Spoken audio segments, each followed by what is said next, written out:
welcome to Broad Street to Brideshead, Encounters with Oxford's Writers. Today we're going to be examining the life of Dictionary Johnson, Dr. Samuel Johnson, the famous writer, critic, and of course author of the dictionary. And we will now hear an extract from Johnson's prologue. The English dictionary was written with little assistance of the learned, and without any patronage of the great, not in the soft obscurity of retirement, or under the shelter of academic bowers, but amidst inconvenience and distraction, in sickness and in sorrow. After having landed on Samuel Johnson as the focus for this episode, I was lucky enough to be invited to Pembroke College, Oxford, where Johnson studied as an undergraduate between 1728 and 29, to chat to Professor Lynda Mugglestone, Fellow of Pembroke College and author of works such as Samuel Johnson and the Journey into Words and Samuel Johnson, The Arc of the Pendulum. We discussed Johnson's poverty-stricken time at Pembroke and his fierce, rather flamboyant character, as well as examining several manuscripts from the college archives relating to Johnson. And if you'd like to see Johnson's name written in the battle books or his essays written out in indecipherable Latin, please head on over to our social media to see some photos of these incredible remnants of Johnson's time at the university. Thank you very much for coming. So we've got some fantastic manuscripts here. So I was just wondering if we could start off just by talking a little bit about what exactly we've got sat in front of us and what it all means. Absolutely. Well, here, for example, we've got the original, what are called the battles books of the college. So the battles are the record of the charges, and they are enormous, very unusual shaped books, actually, you'll be able to see from the accompanying image. And in this, you record the name of every single undergraduate, all in handwriting, of course, because there's no type at this point, so it's all in script. And we can track Johnson week by week through the college, just like we can for every other person in the college, including the fellows. So they are all on the same page, and we can see the weekly charges for every single undergraduate in these very large, cumbersome books, written in a kind of bizarre shorthand, which, to be honest, nobody can quite interpret. So it's like a cryptolate, a secret language at the minute, where we can glimpse certain things, but we don't know the full story. But we can see, for example, that Johnson's average bill was 8 shillings, for example, which is clearly listed about the same as every other student in the college at the time. So some were cheaper, some were 7 shillings, you see. So you could live more cheaply than Johnson decided to do. So what kind of things do you think they'd be paying for? Is this meals or... Yeah, it's like battles for the average Oxford student today. So this is like their meals. They could be paying for additional tutoring, the costs of their room. So we know that Johnson's room, which was above the Porter's Lodge, in fact, so you walk underneath Johnson's old undergraduate room every time you walk into the college, actually, which was a kind of attic room. It was quite a cheap room at the time. We've extended the college upwards since Johnson was here. So he was in what was the top floor above the gatehouse. So we know that's where he lived while he was in college. And we know that he spent it was about £1 a quarter. So £4 a year just on his accommodation. Johnson's room may have been on the smaller, cheaper side, but I'd have been more than pleased with it.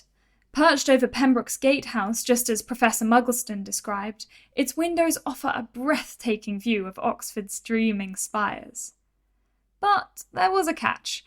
While one window opened out onto that glorious cityscape, the other looked directly onto the college's main quad, and it's from that window, perhaps, that an oft-repeated and possibly apocryphal tale begins. One day, as the college's master, Dr. Francis Adams, passed below, he reportedly heard Johnson muttering aloud to himself in his rooms. Not the most flattering introduction to the master of your college, but very Johnson. So, and that would be factored into these 8 shillings actually. So we can tell little bits about the kind of costs, and at the front of the books there's costs for different types of bread and things like this. So we can sort of start to build up something about the social history of an average 18th century undergraduate. As I sat with Professor Mugglestone, poring over the vast battle books, name after name, Hayward, Ellis, Hubert, Johnson, I began to see Pembroke not just as Johnson's college, but as a place that had held thousands of luminary encounters. Johnson was just one name among many students, and perhaps not even a particularly promising one at the time. It's strange to think that this wayward and disorganized young man would become the grandfather of our modern-day dictionary. He arrived without wealth or connections and struggled academically throughout his studies. So how did this awkward provincial student fit into the social architecture of an elite university, one governed by titles, class, and ritual? Was he tolerated, dismissed, or quietly underestimated? Yeah, it's very interesting. Later on, he says that the scholar's life should admit no distinctions. That clearly wasn't his experience of 18th century Oxford, because in fact, at that point, all students had to wear their gowns all the time. And the important thing about that is, of course, you will have a different gown depending on your status. And your status was very much socially determined rather than academically determined. So if you were a nobleman, you would have these amazing velvet hats with golden tassels. But if you were a gentleman commoner, you'd have your flowing robe as well. But you'd also have like a hat, but not with a golden tassel, a black tassel. And then Johnson, as a commoner, as he defines it in his dictionary, a student of the second rank in Oxford, is just like a commoner's gown today, actually, with the kind of streamers from the shoulder. But it's better than the gown of the servitor, which are the students who earned their passage to the college. So they got free teaching, but they had to kind of do things like clearing the hall or helping other students or fetching and carrying, and they didn't even get the streamers. So it does mean that every time you went anywhere in 18th century Oxford, everyone could tell where you were in a kind of hierarchy. So it's visually marked upon you all the time. So in terms of scholarship, yeah, great. There shouldn't be any distinction. But actually, socially, it was an extraordinary, visually hierarchical thing based very much on your money when you come into the college. Right, I see. So thinking about just over here, we've got a couple of his essays. And I was just wondering, thinking about this social hierarchy and people probably coming in with a social prejudice about where the other students stood in relation to them. Do you think Johnson was respected at the university for his literary skill? Do you think that was something that was recognised at all? Or was he not anything special? That is an interesting question, because I think, people talk about him as being the best qualified of any undergraduate, but also as Pembroke's angry young man. So he is both extremely errant and also exemplary. He's a difficult person to pigeonhole, really. So let's think about him coming into the college. We know quite a bit, actually, about his first days in the college, because he arrives on horseback, as you would, at that time, from Lichfield, so 70-odd miles. And he's bringing with him a personal library of 115 books, which is quite a lot at the time. So that in itself establishes something about his intellectual caliber. And apparently in his first meeting with his tutor, he decides to start quoting Macrobius in Latin. So again, we've got someone who is quite a performer intellectually, actually. And he then later on sort of criticise students, said, well, students, generally, they only read the books that their tutors put into their hands. And Johnson is not like that. He's an intellectual, independent, shall we say. We can see he's fine from the very beginning, we should say, because we know that he only attended the first of his tutor's lectures on the first day and then didn't attend the rest of them for the rest of his first week in college. So we start off with him being fined, and he's fined twopence. As he said, well, you fined me twopence for a lecture that was not worth a penny. Again, not the best thing to say to your tutor, I feel. But what we can see in his final Michaelmas term is the rate of fining is really increasing. It's very interesting. He writes, there's a little surviving diary as well from this poem, also written from this period, and it's also written in Latin.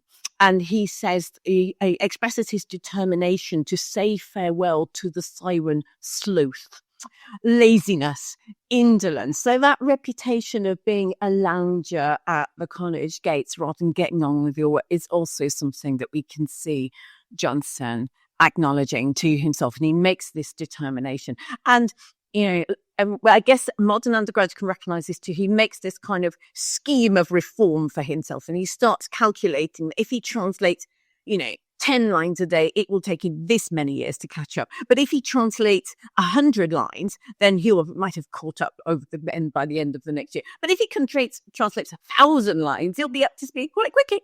And of course, none of this really happens. So we can actually see with hindsight a number of things going wrong in Johnson's final term. So one story is, of course, his, what we see, he's not one of the richer undergraduates. But we can also see by looking at his costs throughout his time here that you could live more cheaply, and he doesn't. You could live a lot more cheaply, not only by being a servitor and serving other people, which probably would not be good, given that we know Johnson suffered with his eyesight and also his hearing and, various other medical ailments. But we can see even ordinary commoners regularly paying a shilling or so less every single week, which does mount up. So, yes, he's clearly not wealthy, but he's not economizing. I think that is there. And also, by being fined so often, you're also running through your portion of money. But it is clear he had a finite supply of money. His mother had been left a legacy of £40, which was quite a lot in those days, which enabled him to take up his place at college. And he'd also got the promise of some money from someone who he'd been to school with and who was also here, and he would be his companion. But it's not clear that ever materialised. Johnson's final months at Pembroke were marked by strain, financial, emotional, psychological. In one eerie anecdote, Johnson claimed that as he approached his room, he heard his mother's voice calling, "Sam, Sam." But she was hundreds of miles away, in Lichfield. Was it homesickness, isolation, a sign of deeper unease? He was hallucinating. Then there's the story, more grounded but no less poignant, of a mysterious benefactor concerned by the state of Johnson's shoes. Too poor to replace them, Johnson had taken to staying inside, and one morning he awoke to find a new pair of shoes outside his door. But Johnson, proud and defiant, refused to wear them. So how did this troubled young man leave Oxford? In bitterness? In hope? And did Pembroke's Gothic walls linger in his mind long after he had gone on to develop his legacy? So we can see a number of things coming out. But these struggles with work actually are also very interesting. In fact, probably what we would now say is that, Johnson, actually, as he later says, he had his first serious attack of melancholy when he was around 20. So that's why he's here. So in fact, probably now we would think about him as suffering from mental health issues, actually, and maybe put more support in. But obviously, mental health awareness at that point, within an educational institution, but that kind of sense of kind of desperation, he's trying to calculate how he can make the work up, and he's being fined more. And there's a kind of downward spiral that we can see over that final time where money worries about incomplete work, and just general, melancholy, something which he struggled with across his life. And in fact, what he later realized was the real cure for melancholy was work. So he's got the glimmerings of that, but he always says, that you have to have a busy life to combat melancholy and use work and busyness as kind of ways to relieve the troubled mind, whereas not working is the worst thing you can do. And one of his favourite books was The Anatomy of Melancholy by Robert Burton, and in fact Johnson's copy of that is in the Bodleian. And that was his favourite book. And in fact, one of the few books he said that would get him out of bed early to read it. So there you are. The solution there is in the Anatomy of Anarchy. But we can see then these different strands coming together in the final months of Johnson's time here. So he leaves at the end of December 1729 after just 13 months. So we should say the idea that every student did 3 years, and that's very unusual. Most students did not complete a degree. The point was not to necessarily take the degree, but to be here. So quite a lot of Johnson's friends also do not complete the degree, but they go on to successful careers. It's a very different system, actually. So Johnson was here almost all the time in those 13 months. So he only goes to London for a couple of days over, on 2 occasions. And the rest of the time he's here all the time because work just carries on, including on Saturdays and Sundays, you see. I mean, the modern undergraduate would not like this very much. But he leaves the books. He comes with his enormous consignment of books. And he leaves 85 of them, obviously in the hope that he's going to be able to come back. And sadly, he never does. So, and then after about 5 years, he reclaims the books from a friend. And that is the end on one level. But actually, when we think about Johnson, we can see that his very first published book, his translation of Lobo's Voyage to Abyssinia, is a book he happened upon when he was in Pembroke.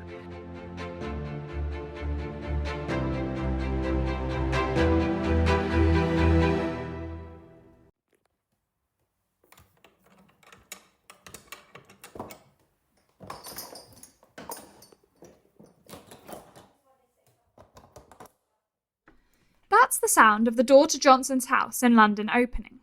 There's a huge chain running right across the doorway, and several thick bolts to slide across. But, I am told, these defence mechanisms were not only to stop thieves and burglars breaking in, but in fact they were rather more to stop the bailiffs. Poverty stalked Johnson like a plague, tracking him from Oxford to London. But I wanted to find out how else Oxford affected him. Did it play a role in the formation of his intellectual ideas and pursuits, or his personal beliefs? And how did his relationship with the university change? To find answers, I travelled up to London, to the house in which Dr. Johnson wrote the dictionary, to interview Professor Mugglestone once more about Johnson after Oxford, and how the university impacted him throughout his life.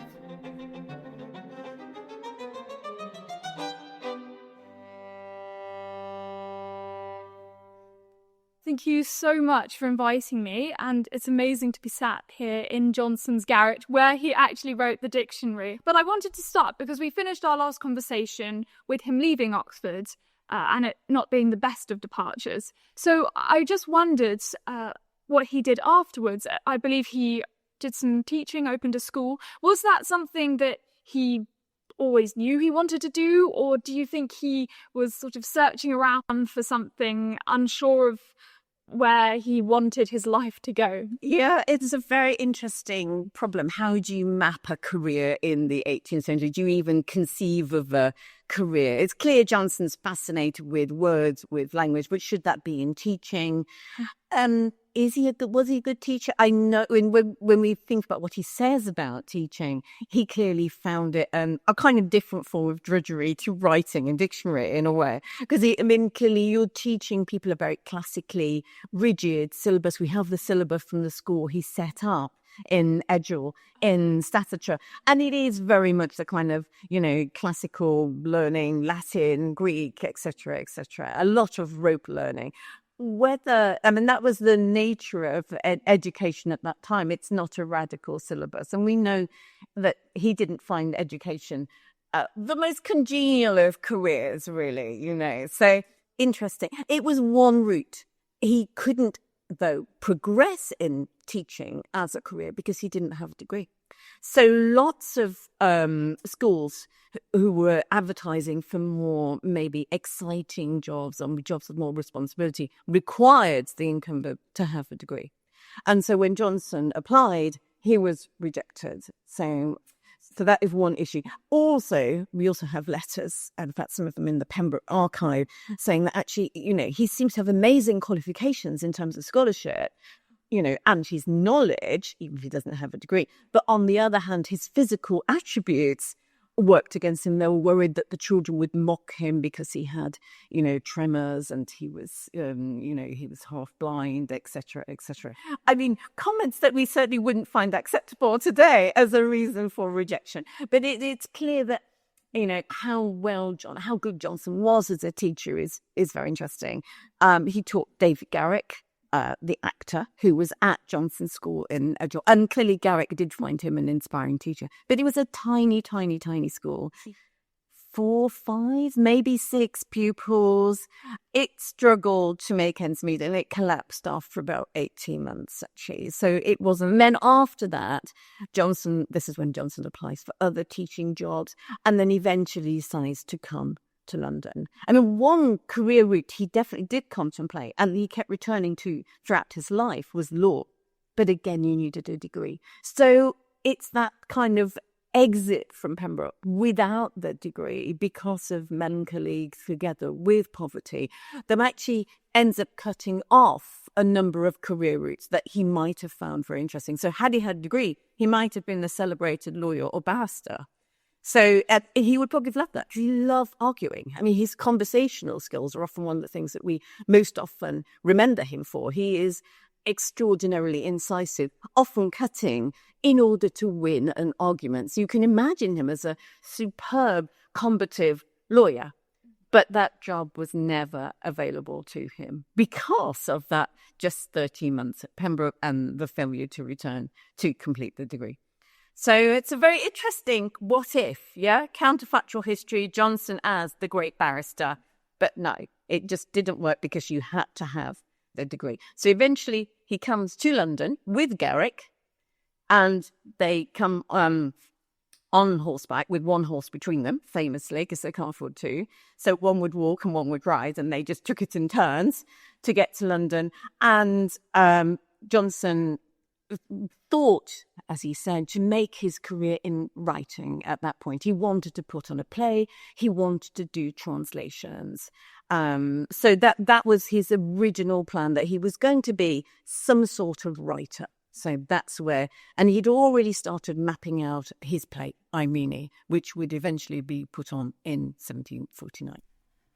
From Oxford to London, Johnson's early life seems strewn with failure.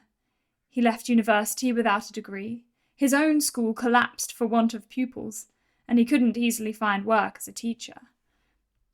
And yet, he chose to become a writer, not a path known for its comfort or stability. For years he scraped by odd jobs, unpaid debts, constant precarity.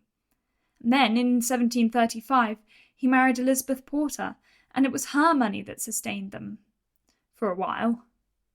Johnson eventually spent through her savings, and still he persisted, chasing a career that offered little in return. So what kept him going? What force drove him to persist with writing in spite of everything, when a safer life might have been within reach? I think that's a very interesting point, because there would have been easier routes. You could have just got an ordinary job. I mean, in fact, when he first comes to London, they ask, he and Garrett asked the directions from someone down by the Thames. Someone said, well, maybe Johnson would make a really good porter because he's huge. He's over 6 foot. He's big. He's strong.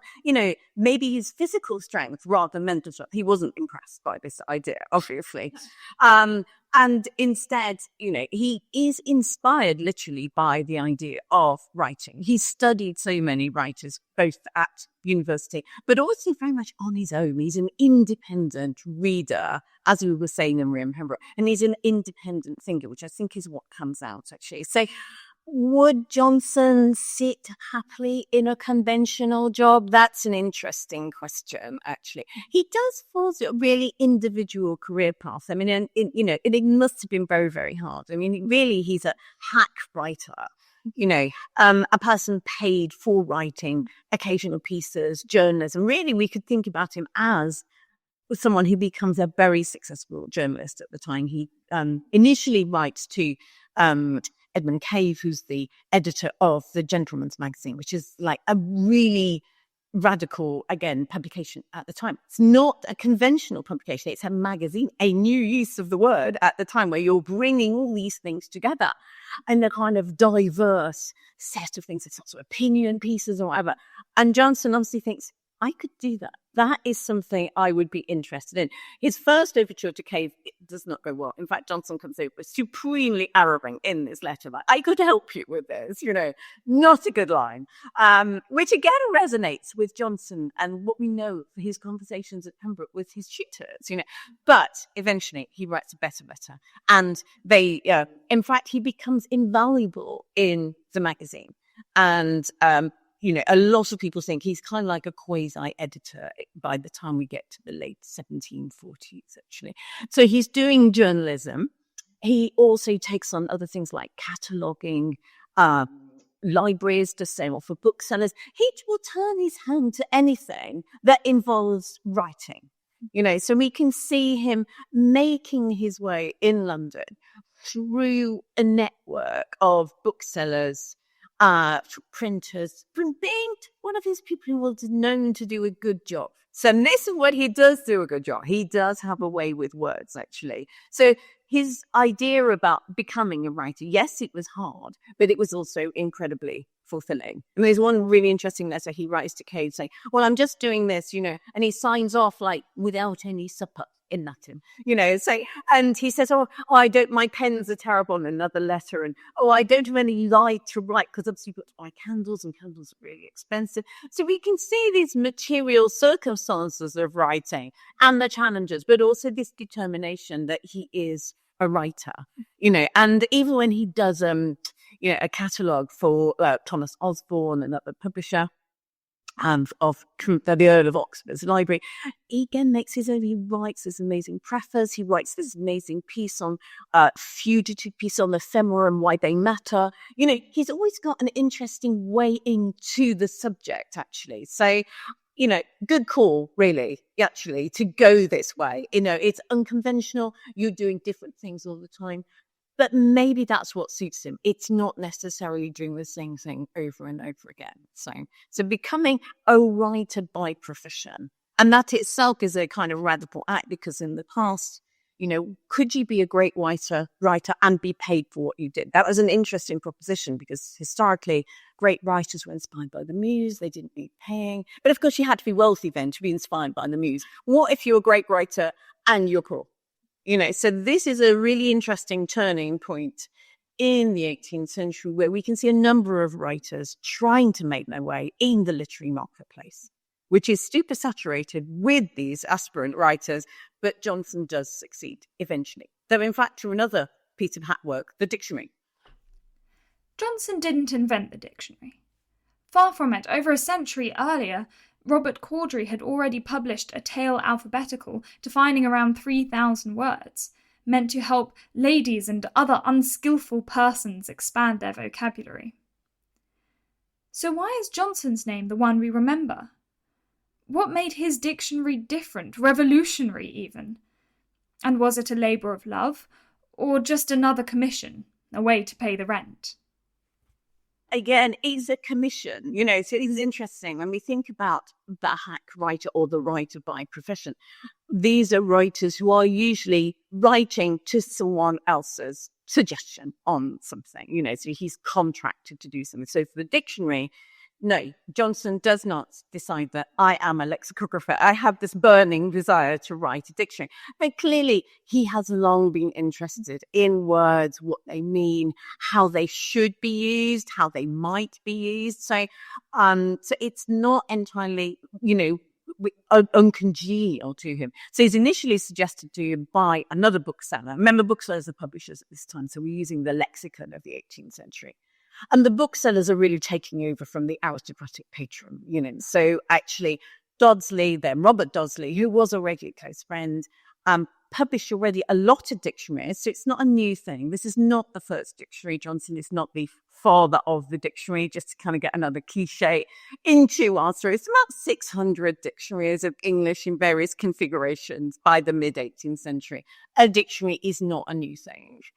But Dardsley had the idea that, in fact, what we really wanted was a dictionary like the academies had produced abroad, an authoritative dictionary, a national dictionary of a different thing. So it's a dictionary with a unique selling point. So although he's already publishing a lot of dictionaries, he gets together a consortium of other booksellers, and together, because it's incredibly expensive to fund this, he comes up with a large sum, £1,575, which he contracts with Johnson to write this dictionary. Remember that Johnson does not over-copyright, though. The dictionary is owned by the booksellers. Right? So he's just said, because a lot of people think Johnson got rich because a lot of dictionaries sold. That doesn't affect Johnson, because he's just contracted to write it. So the dictionary, the publishers own it. But again, it's just, he knows Dodsley well. He's, so he's got a good reputation in trade.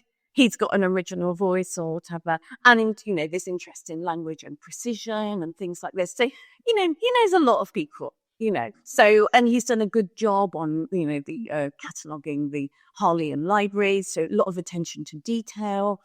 So, why not try it? So that's where it comes from, actually. And Johnson initially apparently said, no, I believe I will not do this. And then gradually thought, well, maybe why not? And in fact, throughout his life, he contemplated other reference works, because he said he quite liked what he termed this muddling work, where you have the vast disorder of a subject that you sort out. You unmuddle language and clarify it, actually. And so it's interesting, would we expect Johnson to take this on? Well, yes, no, really, But of course, it is very typically Johnsonian in that what he's contracted to do is not what he actually does, and this is very much like the Johnson we know at Pembroke, where he's taught to write one type of essay and he writes something completely different. So he's supposed to write a dictionary in 3 years. Actually, it takes 9. He's supposed to create something that will fix language, like the Académie Française, and so, when the first edition of the Dictionnaire de l'Académie Française comes out, then it says that we have, reduced our language to immutability. Johnson, as he makes clear in his preface and even his plan of the dictionary, was slightly dubious about these claims. Can you really fix a language through a dictionary? So he's interesting. He's playing a kind of double game. So he accepts the contract. He talks a lot about academy discourse, but simultaneously, what he's doing is collecting data on how language is actually used from a whole variety of writers under the original title of the dictionary, which was A General Dictionary of the English Language. So not what we often associate with Johnson's dictionary, which is about with the title page advocating the language of the best writers or whatever. That's a very late stage thing. And whether that title page is Johnson's is a very interesting question as well. Dodsley has a habit of intervening in titles because, if you think about a book today, we've got a nice blurb, we've got endorsements on the front cover. If we think about an 18th century book, it's bound, it's just bound in boards, and you buy it loose leaf and you bind it yourself, depending on your status. Do you put it in the kind of elegant white tooled leather or whatever? But where's the advert? So the title page is your advert. The title page is the blurb. So the publisher has a vested interest in making that title page very sayable. So it's very interesting, this tension between Johnson ostensibly writing an academic dictionary. It's vaunted as an academic dictionary. That's what he's supposed to be doing. But right from the very beginning, he's starting this kind of collective project where he's amassing hundreds and hundreds of thousands of quotations to try and see, well, how was language used? How do words mean? How many meanings are there for a particular word? And so rather than all the other dictionaries, which might have a couple of words defining at, as at a place, Johnson ends up going into kind of, 10s, 20s, 30s of different meanings, even for quite simple words. It's over 60 meanings for put, for example. And they're all derived from the evidence. So it'd be much quicker. Had he written academic, it would be much quicker. So all you need to do is say, I think, if you think about the very first editions of the French Academy Dictionary, then they're not data-driven, So it is merely enough for the 40 members of the Academy to say, on D, one says, that's it. I pronounce this to be the truth. Johnson was clearly not convinced by that as a methodology. So even right from the very beginning, he's thinking about, okay, how can we use evidence? And, he makes it clear that you can't actually really use just the best writers because they don't often talk about trade or medicine or printing. So he starts collecting words from all sorts of sources, really, which are all mixed together. So it's like the magazine of Cave, but in words. We've got all these sources mixed together, often under the same word. It's easy to imagine Johnson as the archetypal solitary genius, locked in a candlelit garret, hunched over stacks of paper, the scratch of his pen his only soundtrack, his cat, Hodge, his sole companion, fending off mice as Johnson scrawled into the night. But that image starts to crumble under closer inspection. Today, in the garret of Johnson's house, now a museum, there's a long table laid out with facsimiles of the original manuscripts. Look closely, and something strange begins to appear. The handwriting shifts. An H changes shape mid-page. F's, S's, and T's all appear in different styles. Not one hand, but many. Johnson, it seems, wasn't the lone author. He had help, a team of assistants, unknown, unnamed, working beside him for 9 long years. Who were they? And why have their stories disappeared from the record? Well, they're very interesting. Their voices tend to get lost in the story. And, if we think about the classic story we get from Boswell's Life of Johnson, then we have Johnson as the great philologist, choosing the words, choosing the quotations. And meanwhile, he's accompanied by, Boswell says, 6 amanuenses. And what their job title is very interesting, suggests they're just copyists. So they're copying up what Johnson says they need to copy. And so their work is very passive and very derivative. So we see Johnson as the genius, the great writer, the solitary writer of the dictionary. And this has become very much entrenched in the myth of Johnson. And we get a lot of books talking about Johnson's single-handed labour in writing dictionary, which is a bit difficult because we know, in fact, there are at least 7 other hands involved. So this, if we look at Johnson's definition of hand, this is not going to work.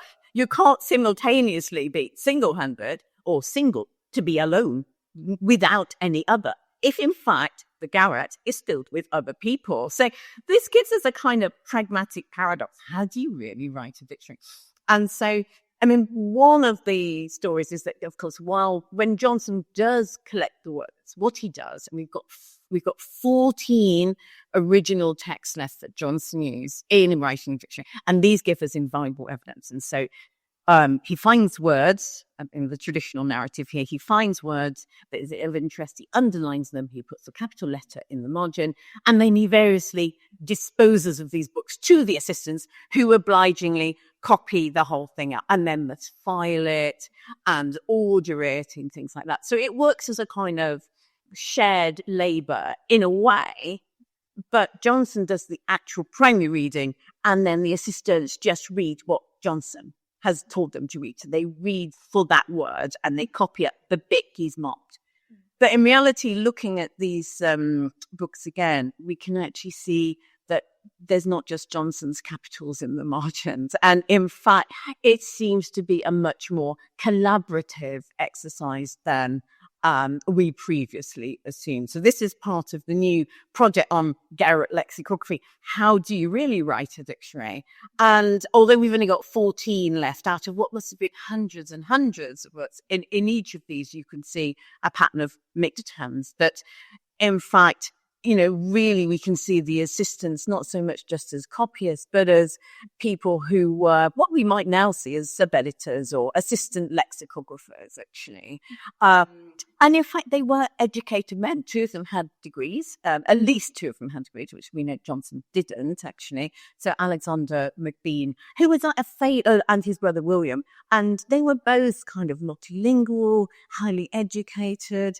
Alexander Macbean could speak French, German, Hebrew, and Latin, and Greek. This is not. So we tend to assume that these are kind of really menial labourers working mechanically, whereas it's clear, in fact, that they were able to do quite a lot more. In fact, so a number of them were Scottish, and we can see Scottish words in the definition, suggesting that Johnson wasn't the only person defining.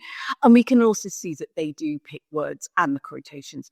And particularly, in fact, ironically, for Johnson's Shakespeare, because we often think Johnson is the great reader of Shakespeare, but in fact, we examine the surviving copy of Shakespeare. In fact, we can see that whole plays are read not by Johnson, but by the assistants. So that changes the landscape significantly for how we think about the dictionary as a kind of collaborative space where Johnson clearly is editor-in-chief, the great gaffer. He decides what the plan is, but at least some of the assistants were clearly contributing much more. We can now identify quite a few of their hands. Not all of them, because of course you'll depend on tiny scraps of evidence from the 18th century. So finding evidence of a particular hand is the vital point where you can suddenly start to pick out the other hands in the margin. But yeah, it's not a single-handed enterprise. It's much more collaborative.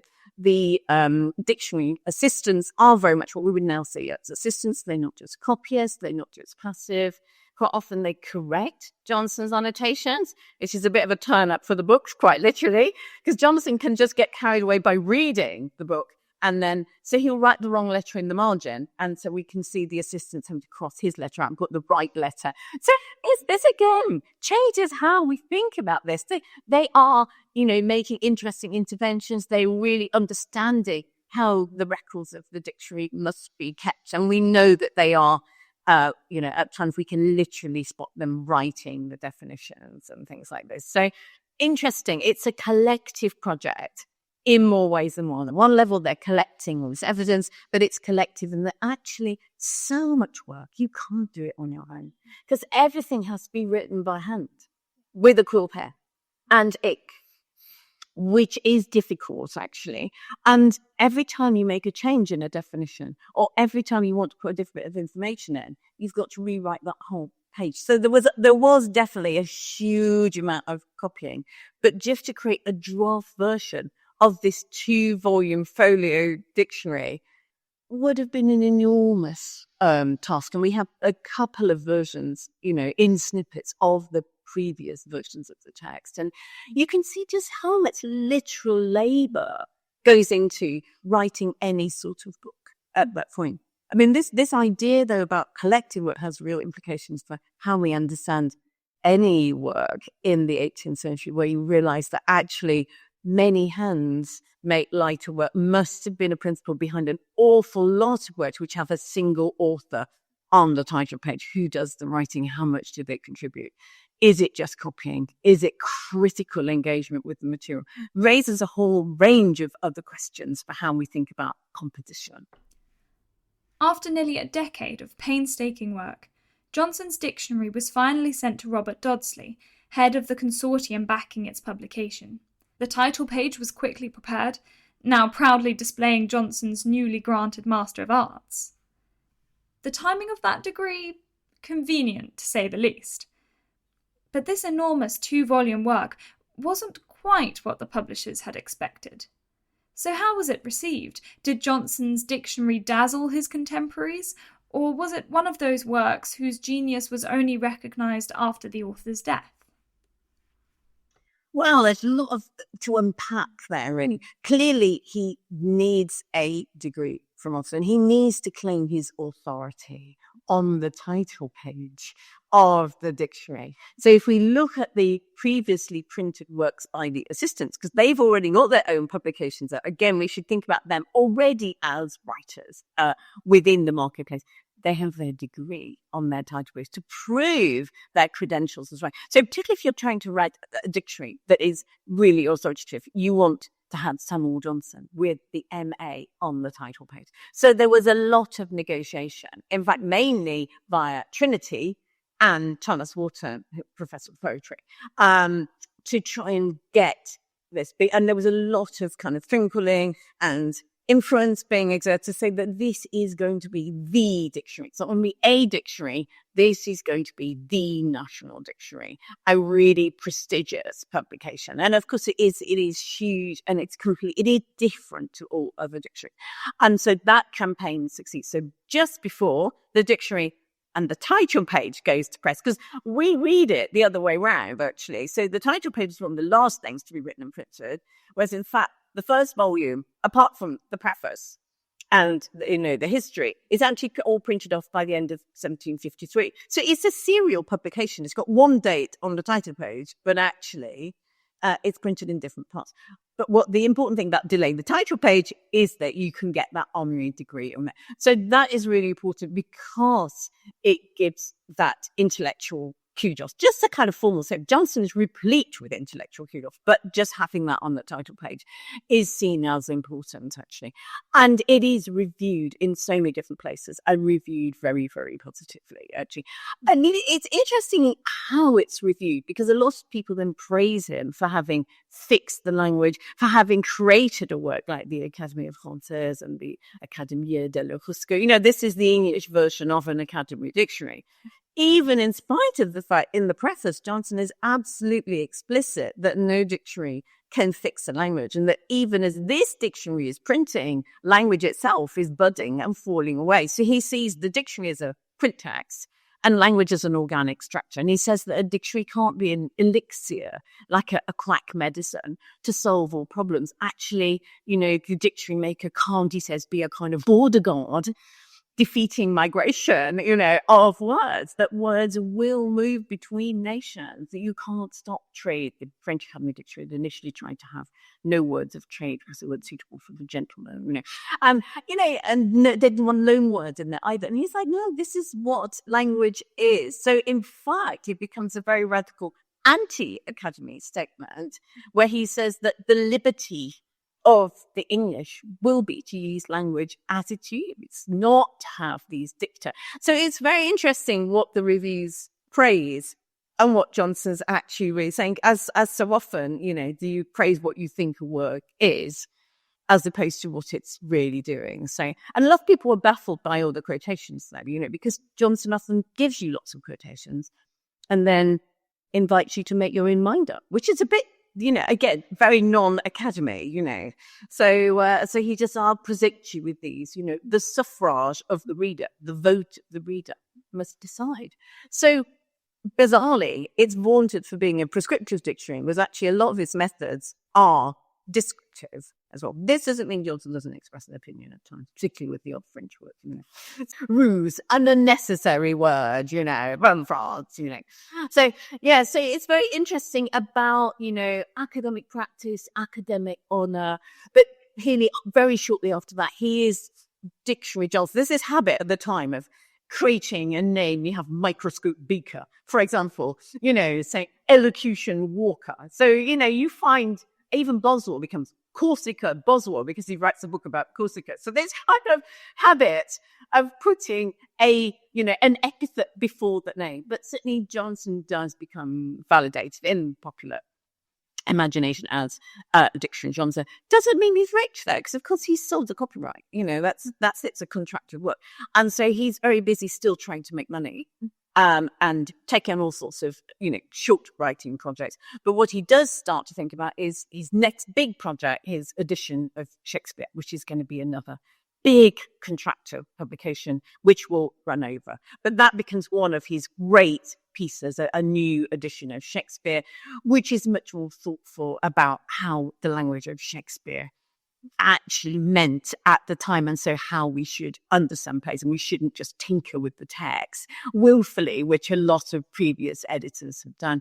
And that leads on to other great publications in time, like his Lives of the Poets, which again is suggested by the publishers. It's another contracted thing, but again, it makes it his own. He was supposed to be some tiny little prefaces to accompany an anthology, and instead it becomes a vast work of 4 volumes. So, do we see a pattern here in Johnson as an independent writer? And so his Lives of the Poets are both kind of biography, but also a critical engagement. It becomes a really exciting contribution to 18th century critical literary understanding, and of course leads to his other honorary doctorates or whatever. He's validated as the great man of letters, you know. But his financial security really only comes when he gets a pension from the king in the 1760s, and it's only, you know, a few £100 a year, but it's enough to give him that buffer, which means he doesn't have to write non-stop all the time, you know, although he loves writing, you know. So, but he's very firm on the idea that, you know, no man but a blockhead ever wrote except for money. Should you write just because you love writing, or is money your driving force? So it's quite interesting about the economics of the marketplace and the idea, the legitimacy of the professional writer, alongside these accolades that come. By October 1776, Johnson was seriously ill. In just a few months, he would be dead. And yet, he made one last journey, from London back to Oxford, not to say goodbye to old friends, not to see the college again, but to witness a balloon ascent. The very first Englishman to fly, James Sadler, was due to lift off in Oxford, and Johnson, ever the curious mind, wanted to be there.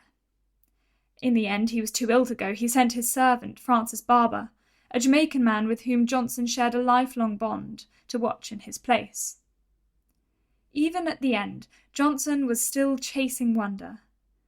But what, in the end, was his relationship with Oxford? Did he reconcile with the institution that once overlooked and underestimated him? Or did he remain, to the very last, Pembroke's angry young man? Well, on those, I think clearly Johnson, by the end, loves Oxford. He loves being in Oxford. He loves wearing his gown again. You know, the whole performance of Oxford. And of course, he's now welcomed into the master's lodgings, not just of Pembroke, but of Jesus and Unib and whatever. You know, he is a literary force. So, and he, particularly in Pembroke, he knows not only the master, but the master's family. He's very fond of Adams's daughter, who we call Flynn.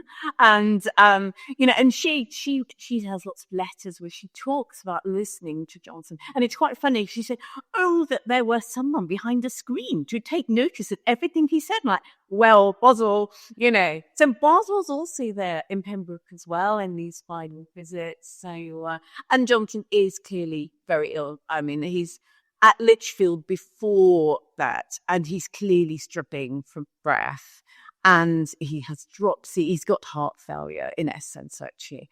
And we can see Anna Seward talking about his fragility and yet his determination to carry on. So he goes from this last visit to Pembroke. It's quite sad in a way. He has to kind of be helped up the stairs and possibly shoved up the stairs by the porter to his undergraduate room, actually, even in 1783 when he does another visit.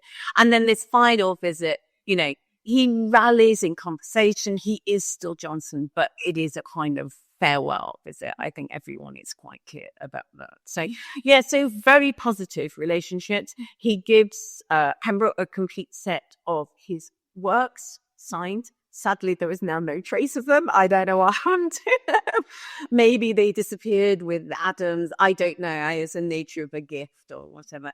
But yeah, he's you know, very nostalgic, really, for what he gained from the experience of university. And also because he has so many connections across the whole of the university as well. It's, you know, so he's very close to Trinity as well. I mean, he gives Trinity gifts and books as well, you know. So he's, you know, it's a very rewarding and reciprocal relationship. So it's quite a nice point, really, from that very difficult bit where he was, you know, thinking to fight his way by his wit. And Adams says, oh, you were merely frolicsome, which I think is possibly a little bit euphemism, really, you know. So, yeah, Johnson is an honoured guest. He's welcome into so many different private spaces across the university. He feels valued, you know, and the university, I think, feels valued. So they've recognised that they had this amazing person, and that kind of relationship has stayed very much to the fore, actually. But, he has become one of, as someone, one of the famous Victorian writers says, he is Pembroke's most famous son or whatever, this idea about the family, this rhetoric of Oxford, but I think he did feel there was that kind of familial link. He doesn't have any children. His wife dies during the production of the dictionary or whatever. So these ideas of surrogate families actually are very important.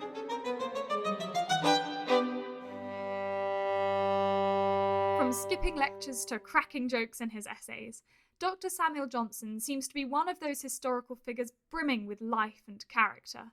Strong and independent, he forged himself a career in writing. Articles, essays, the dictionary, anything he could turn his hand to. And ultimately, his sheer perseverance and stubborn attitude brought him to success. Johnson visited Oxford more than any other town, even more than his hometown Lichfield in his lifetime. And if nothing else, surely this shows a deep emotional connection to the formative time he spent at the university and his appreciation of the institution. Thank you so much for listening, and thank you to Professor Lynda Mugglestone for chatting to me about the great man himself. See you next time.